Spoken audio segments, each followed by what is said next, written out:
Today we're going to calculate the last free energy term in our basically Micelle derivation, which is the free energy of our interface.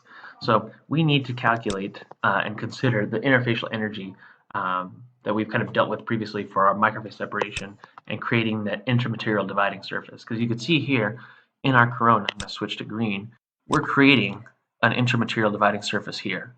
Except now we have this kind of spherical or circular kind of intermaterial dividing surface instead of a flat IMSDS. So in order to calculate this energy, we're going to use, again, our previous expression for interfacial area. Again, you can read and derive this in that by Fredrickson. So look up a polymer book by Fredrickson, you could derive that explicitly. And we wrote previously that free energy was just function of interfacial area per chain times gamma AB. Now, key distinction, interfacial area per chain is different. So basically, because the surface area of our spherical core. So unfavorable action between core type B and corona type A. So rather than the area of a flat interface, our interfacial area is going to be this 4 pi r squared. Again, what is our? It's our interfacial area per chain.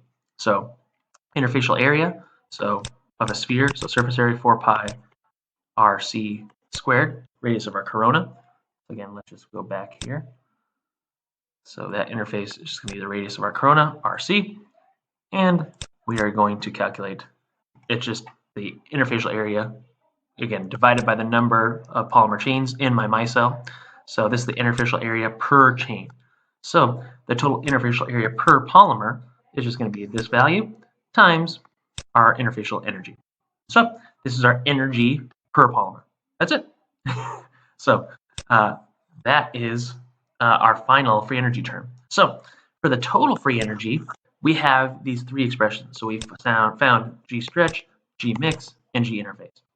And again, we've seen these pop up before in several different iterations, whether in this lecture, in lecture 4, or even in lecture 3. Now, this is a big, messy expression. So we're going to use a couple of key simplifications and assumptions in order to reduce this expression. So the first is we're going to assume that the diblock chains are ideal, even in this micelle state. So what we're saying here is that both blocks, both in the core and in the corona, are in their unperturbed state, i.e. RC equals LC equals N divided by 2 times B squared. So when you plug that in, we find that delta G stretch is equal to 0. So this is a significant assumption. We've been talking about stretching a lot and kind of how it contributed so much to our microphase separation. But we're going to see in some lectures coming up that when we're in the bulk state, we'll talk about what the bulk is, when the polymers are kind of overlapping and touching, this is going to be true. So we will make this assumption and trust this. Additionally, we know that the degree of polymerization N is very large. So we know that NH is equal to N. So when we look at the delta G of mixing term, this is going to shrink the magnitude of this. So delta G mixing is probably going to be approximately equal to 0. So the mixing term is not going to contribute as much. So this should make sense because large homopolymers are not going to want to basically penetrate that corona. So, and then again, that just comes from our delta S of mixing.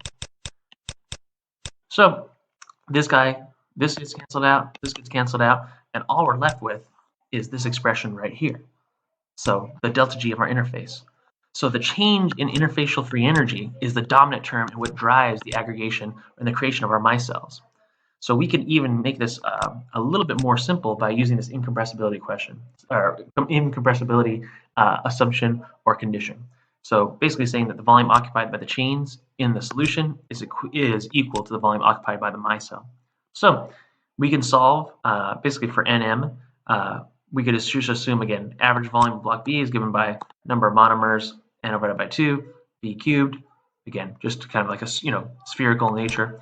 And then right here, so this is the number of polymers, again, in my micelle, and the volume of this. And it is going to be equal to, again, the total volume occupied by this change in the core. So just this.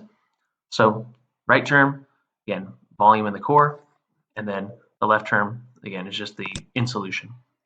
So once we plug in, and we can rearrange for this expression and M, let's just go back here. There's just some math involved in this. So once we plug in for Nm using this incompressibility equation, it is going to give us this expression here. So some constants have been eliminated. Again, order of magnitude assumptions. One final simplification, we could relate RC to the unperturbed length of a B block. So basically saying that RC is equal to approximately n to the 1/2 B. And that is going to give us, again, the final expression that we have, which is right here. So the key thing, this is the free energy of our interface. That is going to be equal to, again, this is for our Micelle. This is the free energy, again, per chain of the interface, per chain for our disordered state. So this is our delta G of the Micelle. This is the delta G of our disordered. So when we go through this order-disorder transition, or equivalently, when we go to our, basically a state where we're disordered, we just have our block of polymers in solution versus our Micelle state, like this. So we have our core and corona. So mixed or disordered versus our ordered state with our Micelle or Micelle. What is the condition when we're at equilibrium, i.e. right when we're on the boundary between disordered and forming the Micelle? Well, again, that's going to be when our chemical potentials are equal. And that effectively means that when our delta G, again, everything is per polymer in the disordered state, is equal to the delta G of my Micelle state. And everything is already normalized by this n. So if I set these values equal to one another, I'm going to get the following cool expression. So my critical Micelle concentration, again, all I'm doing here is setting my delta G of this equal to the delta G of the Micelle that we just looked at in the previous expression. I could rearrange and solve for that volume fraction. What's the critical volume fraction where these two, again, chemical potentials are equal? And I find this really, really interesting expression, which is that the critical Micelle concentration, the critical Micelle volume fraction, scales inversely with the square root of chi n. So what is this saying? This result really makes some really qualitative sense. So if my chi n is high, my critical concentration is low. So basically, as this chi n tells you what is the strength or how unfavorable these A-B interactions are. So as chi n increases, my critical Micelle concentration decreases. So again, what is physically the critical Micelle concentration? Well, it's the concentration. It's how many A and B blocks do I have to put into my system in order to create a Micelle,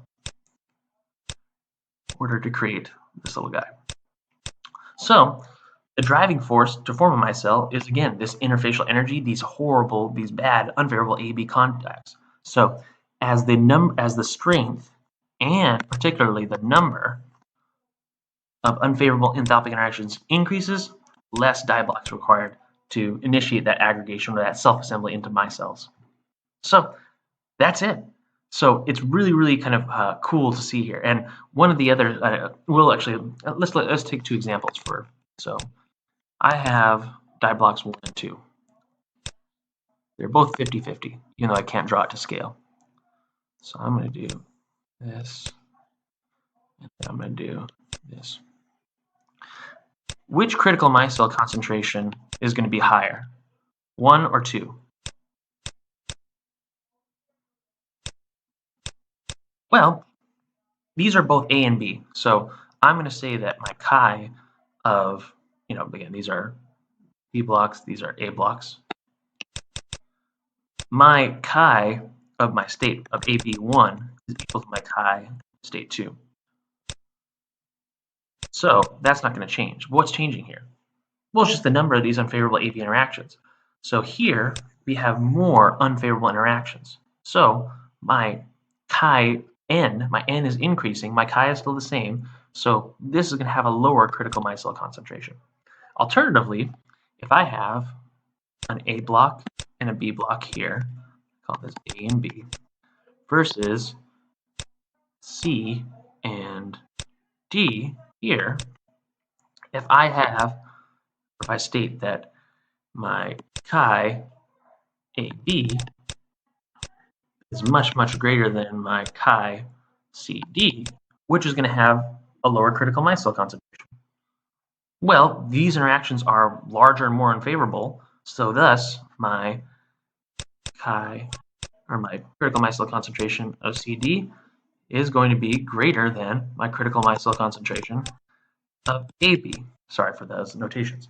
Again, same principle here, this inverse square relationship with N, but it's so beautiful, right? The critical micelle concentration for anything you could give me can be boiled down to degree of polymerization and chi. That's it. That's kind of the critical scaling parameter that we have at our disposal here. So I really, really like this derivation. It's a nice, it's a cool derivation to figure out. And we'll be looking at kind of some other deeper notes. One quick note, we've ignored basically the thermodynamic contribution of the homopolymer. So we don't really care about the mixing entropy in the corona. So really the role of the homopolymer is just to modify the volume fraction of A and B in our system. So again, it might be, this model can also work for die blocks that have any compositional asymmetry here. So just a side note in this derivation. So how do you experimentally observe a critical micelle concentration? Well, typically you'll use TEM measurements and basically count kind of the number of micelles that can be observed. And at some point it goes to 0, and that's the critical micelle concentration. So there's some other techniques too, but that's the kind of the key takeaways. So next time we'll be doing some example problems in terms of trying to figure out and determine the if you have beyond block copolymers, whether you have triblocks or MECO arms or rings or ternary block copolymers, how can we manipulate and from structures, and specifically from structures like this, let me get to the very end here, how can we determine different chi-n and sizes of our polymer chains that we're working with? So more on that next time, and then after those couple of examples, we're going to get into lecture 10, which is a very favorite example lecture of mine, which is semicrystalline amorphous polymers. So I will see you again. All right, have a good one. Bye.